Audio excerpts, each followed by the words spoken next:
Olá, seja muito bem-vindo ao canal Aulas de Português. Eu sou a professora Eliane Vieira e no vídeo de hoje eu quero falar com você acerca de correção gramatical, algo extremamente cobrado em qualquer concurso e que você precisa sim dominar e entender um pouquinho mais acerca da correção gramatical. Quando a banca coloca uma questão de correção gramatical na prova, ela quer testar o seu conhecimento acerca de concordância verbal, pode ser também acerca de regência verbal, pode ser de colocação pronominal, pode ser de ortografia, pode ser de acentuação gráfica.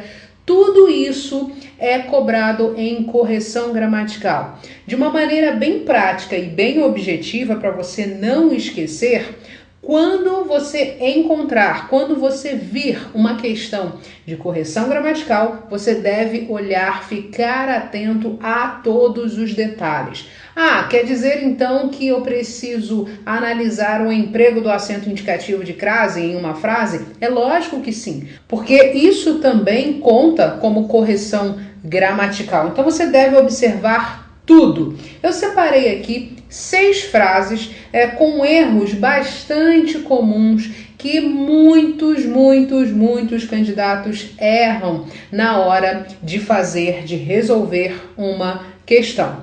E eu vou corrigir essas frases e te dar algumas dicas para você não errar isso na hora da sua prova, tudo bem? Então vamos lá. A primeira, fazem 2 anos. Bom, essa frase tem uma incorreção gramatical, ou seja, do ponto de vista gramatical, ela não está correta, ela não está perfeita, ela não está em obediência à norma culta da língua portuguesa. Qual é o problema nesta frase aqui? Deixe-me marcar.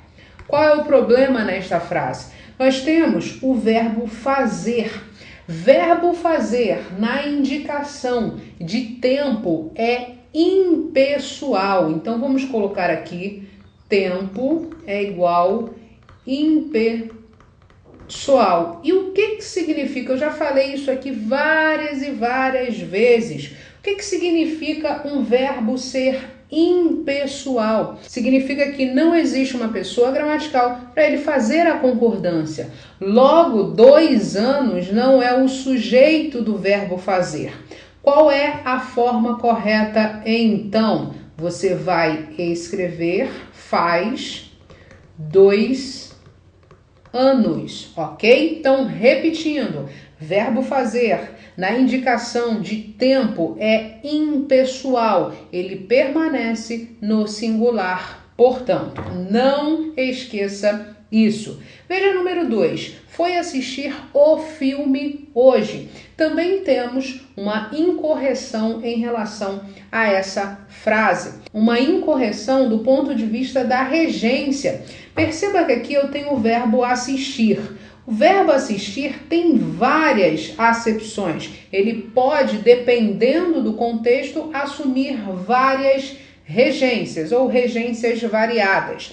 Nesse contexto aqui, que é no sentido de ver ou presenciar, o verbo assistir, deixe-me acertar isso aqui é um sinal de igual. O verbo assistir é transitivo indireto. Ele rege obrigatoriamente a preposição a nesse contexto. E você viu aqui que essa preposição não aparece na frase.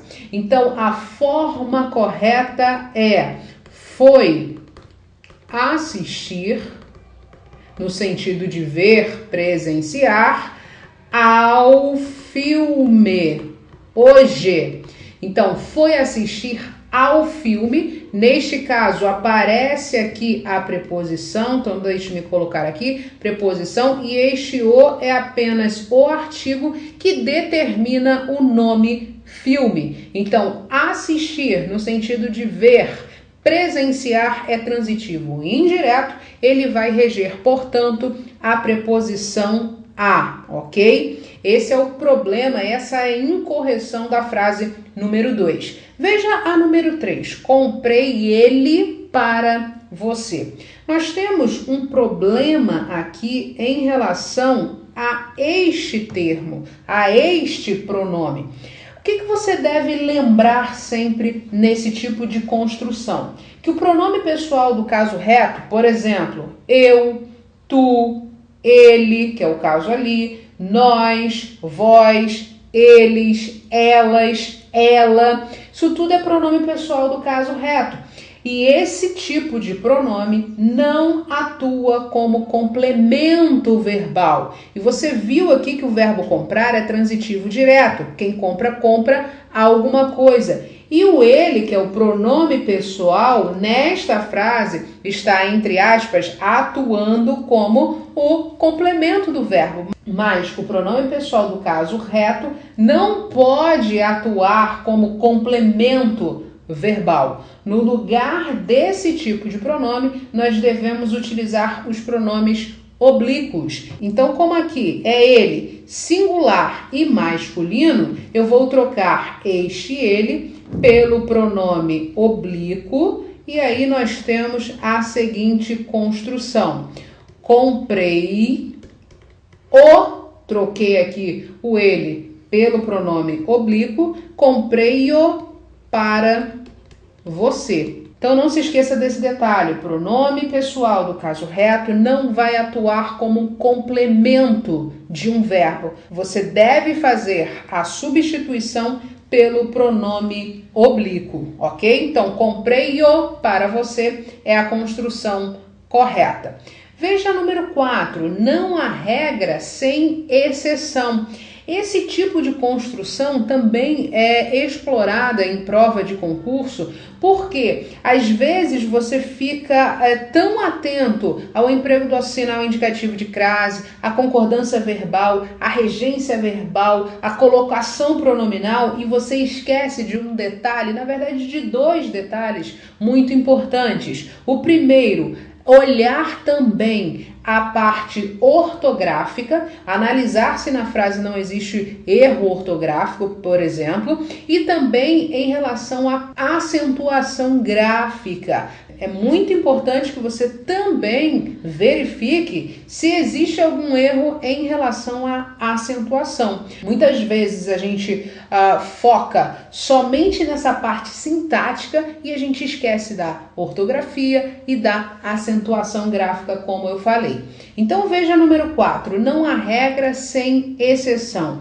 Qual é o problema aqui? Qual é a incorreção nesta frase? Justamente a ortografia da palavra exceção.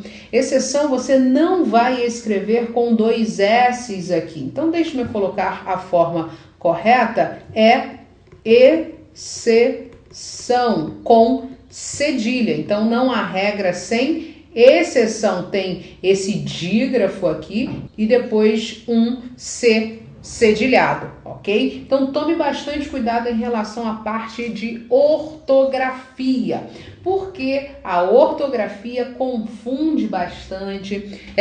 Às vezes você lê e não enxerga o erro e a banca, é lógico que sabe muito bem disso.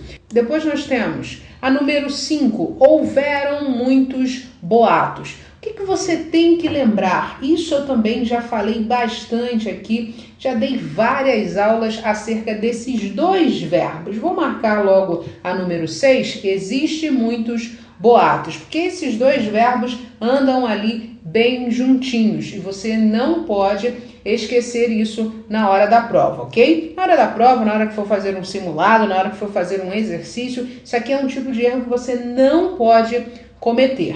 Bom, a número 5, houveram muitos boatos. Qual é a dica aqui? O verbo haver, no sentido de existir, que é o sentido mais comum, ele é impessoal. Como aconteceu aqui com o verbo fazer, ele não tem uma pessoa gramatical para se referir, para fazer referência.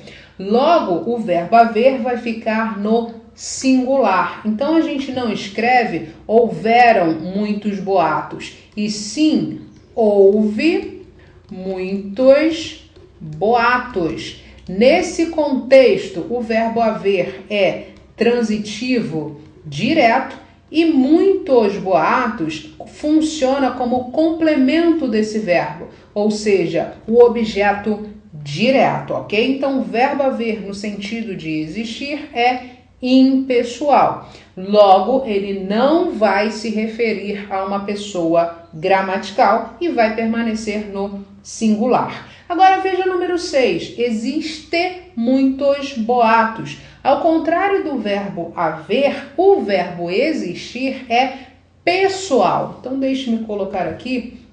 Ele é um verbo pessoal.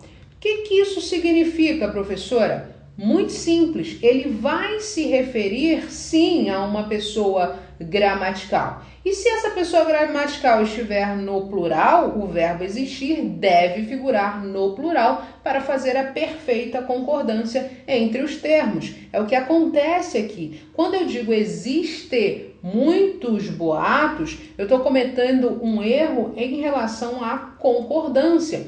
Porque muitos boatos vai funcionar como o sujeito do verbo existir. Se muitos boatos tem aqui no núcleo boatos no plural, o verbo existir também deve figurar no plural para fazer a perfeita concordância entre os termos. Então, como eu escrevo essa frase de maneira correta? Existem muitos boatos. Diferentemente de houve muitos boatos, aqui muitos boatos vai funcionar como o sujeito da oração. Esse sujeito é simples. Ora, se ele funciona como sujeito da oração, é o que eu falei anteriormente, o verbo existir vai figurar no plural para concordar com o sujeito a que ele se refere. Esse tipo de conhecimento você precisa ter aí na sua veia, tem que estar bem impregnado em você para você não esquecer na hora da sua prova. E eu tenho certeza absoluta que com essas dicas que eu passei para você aqui hoje nessa aula, você não vai errar mais na hora da sua prova. Se você gostou desse vídeo, dê um like, se inscreva aqui no canal para você receber as próximas aulas com muito mais dicas, muito mais teoria descomplicada para você não perder tempo e aprender português de uma forma bem rápida, bem simples e bem objetiva. Então não se esqueça, se inscreva aqui no canal, um abraço e até a nossa próxima aula. Tchau, tchau!